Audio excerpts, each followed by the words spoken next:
ingin menghilangkan nyawa sang paus, pemimpin tertinggi umat Katolik, namun berakhir indah. Power of Love, mungkin itulah kalimat yang tepat untuk menggambarkan kisah murtadin asal Turki yang akhirnya menjadi pengikut Tuhan Yesus. Hai. Salam sehat, salam akal sehat. Anda mungkin sering mendengar pepatah air susu dibalas dengan air tuba, tetapi kisah ini kebalikannya. Air tuba dibalas dengan air susu. Berikut profil dan kisah seorang yang ingin membunuh paus namun akhirnya menjadi pengikut Tuhan Yesus. Mehmet Ali Akka adalah seorang pembunuh berkebangsaan Turki asal Kurdi yang membunuh wartawan sayap kiri Abdi İpekçi, serta kemudian percobaan pembunuhan menembak dan melukai paus.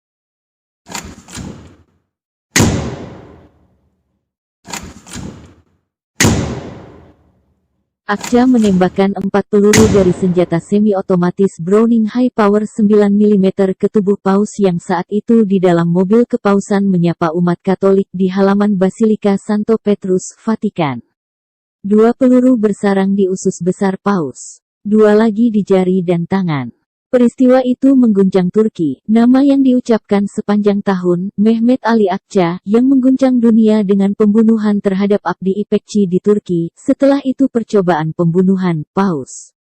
Seusai melancarkan aksinya, Ali Akça sempat membuang pistolnya ke bawah sebuah truk, namun tak lama setelah itu ia ditangkap Camillo Cibin, kepala keamanan Vatikan.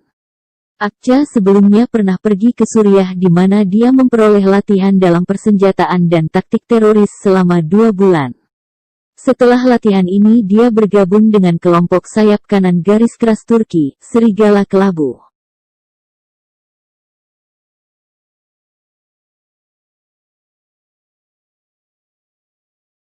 Mehmet Ali Akça memasuki Roma melalui kereta api dari Milan. Di Roma dia mengklaim bertemu dengan 3 rekannya, 2 orang Bulgaria dan seorang Turki. Rencananya adalah Akça dan penembak cadangannya Oral Celik menembak dari lapangan Santo Petrus dan kemudian meledakkan sebuah bom untuk memicu kepanikan sehingga mereka dapat melarikan diri ke kedutaan besar Bulgaria. Namun setelah Akça menembak, Celik panik dan melarikan diri. Meskipun sang paus menderita luka serius, akan tetapi Tuhan belum menghendakinya untuk meninggal, karena ternyata Tuhan punya rencana besar melalui sang paus. Dan, mujizat terjadi, 2 peluru yang menembus perut dan 2 peluru menembus jari dan tangan tidak dapat menghilangkan nyawa sang paus. Setelah Mehmet Ali Akça si asasin Turki menembak sang paus, apa kira-kira yang diucapkan sang paus? Apakah dia marah dan mengutuk si Mehmet Ali Akça? Tidak sama sekali. Sang paus justru benar-benar mengimplementasikan ajaran Kristus. Setelah penembakan tersebut, Paus Yohanes Paulus meminta kepada orang-orang agar berdoa bagi Akça. Katanya, bagi saudara saya, Akça, sudah saya maafkan setulus-tulusnya. Pada tahun 1983, tepatnya 2 hari setelah Natal, pada tanggal 27 Desember tahun 1983, Paus menjenguk pembunuhnya di penjara Italia di mana Akça ditahan. Keduanya bercakap-cakap dan berbincang-bincang beberapa lama. Setelah pertemuan ini, Paus kemudian berkata, apa yang kita bicarakan harus merupakan rahasia antara dia dan saya. Ketika berbicara dengannya saya anggap ia adalah seorang saudara yang sudah saya ampuni dan saya percayai sepenuhnya. Wow, luar biasa sikap sang paus dalam menerapkan ajaran Tuhan Yesus. Matius 5 ayat 44-45, firman Tuhan berkata, kamu telah mendengar firman, kasihilah sesamamu manusia dan bencilah musuhmu. Tetapi aku berkata kepadamu, kasihilah musuhmu dan berdoalah bagi mereka yang menganiaya kamu.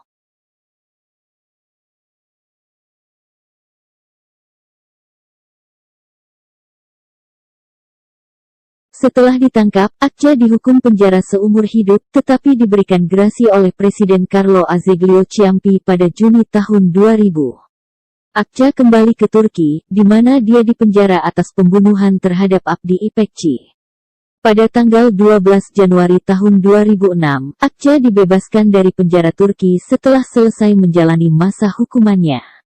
Saat dibebaskan, ia disambut gembira oleh sekelompok pendukung nasionalis di gerbang penjara. Sekitar seminggu kemudian, pada tanggal 20 Januari Mahkamah Agung Turki membatalkan keputusan pengadilan tinggi dan mengembalikan Akça ke penjara. Menurut Mahkamah Agung, masa tahanan Akça di Turki tidak seharusnya dikurangi masa tahanannya di Italia, sehingga ia perlu menjalani sisa masa tahanannya. Setelah bebas dari penjara, The Mirror yang menjadikan peristiwa penembakan Paus Yohanes Paulus II sebagai berita halaman depan, menemui Akça di Istanbul. Akça yang mengaku sangat menyesal telah menembak Paus. Dia mengaku telah menghabiskan hari-harinya memikirkan tentang pembunuhan Paus asal Polandia itu. Sekarang saya jadi orang baik. Saya berusaha menjalani hidup saya secara patut. Saat saya menembak dia usia saya 21 tahun. Saya saat itu muda dan saya bodoh, ujarnya. Akça akhirnya mengumumkan pertobatannya dalam surat yang ditulis dari penjara Turki, menurut laporan yang diposting oleh Cat News. Tanggal 13 Mei tahun 2007, saya memutuskan untuk meninggalkan iman Muslim dan menjadi anggota Gereja Katolik Roma, kata Akça. Saya telah memutuskan untuk kembali dengan damai ke alun-alun dan bersaksi kepada dunia tentang pertobatan saya ke Katolik, tulis Akça. Hanya untuk sehari, saya ingin kembali ke Roma untuk berdoa di makam Yohanes Paulus II untuk mengungkapkan penghargaan saya sebagai anak atas pengampunannya. Akça menelepon surat kabar Italia, La Repubblica, untuk memberitahu bahwa ia tiba di Vatikan. Itu adalah kunjungan pertamanya sejak upaya pembunuhan atas Yohanes Paulus dan 31 tahun sejak sang paus menjenguknya di penjara. Kunjungan Akça diakui oleh Romo Ciro Benedettini, deputi juru bicara Vatikan. Menurut Benedettini, Akça sempat berdiri dalam diam di samping makam Yohanes Paulus di dalam Basilika St. Petrus sebelum menaruh 2 ikat mawar putih di atas makam itu. Nah, bukankah suatu kisah yang luar biasa? Suatu penerapan ajaran yang baik dari Tuhan Yesus. Dalam hal ini saya setuju dengan beberapa umat Muslim yang berkata orang Kristen tidak menggunakan akal sehat. Karena akal sehat pasti sulit membayangkan bagaimana bisa kita mengampuni orang yang nyaris membunuh kita. Tetapi ajaran inilah yang membuktikan bahwa Tuhan yang disembah oleh umat Kristen adalah Tuhan yang benar, Tuhan yang Maha Pengasih. Berbanding terbalik dengan ajaran umat sebelah untuk memerangi, menganiaya dan memenjarakan orang yang tidak mau memeluk agama mereka, dan tidak mengakui nabi mereka sebagai utusan Allah.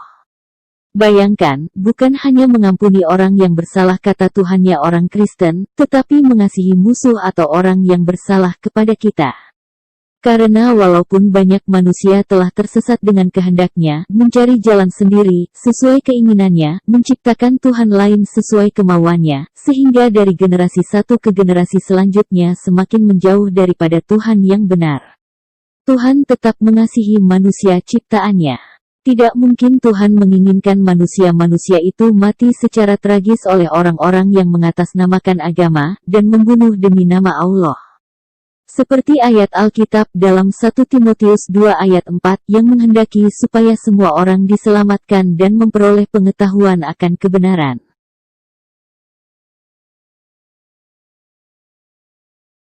Semoga kita semua bisa mengambil hikmah dari peristiwa percobaan pembunuhan sang paus oleh seorang asasin Turki bernama Mehmet Ali Akça.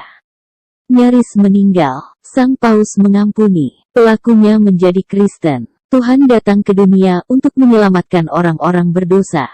Karena jiwa manusia sangat berharga, jadi sangat tidak masuk akal ketika ada Tuhan yang menyuruh umatnya membunuh orang lain atas nama Tuhan. Salam akal sehat, salam sehat.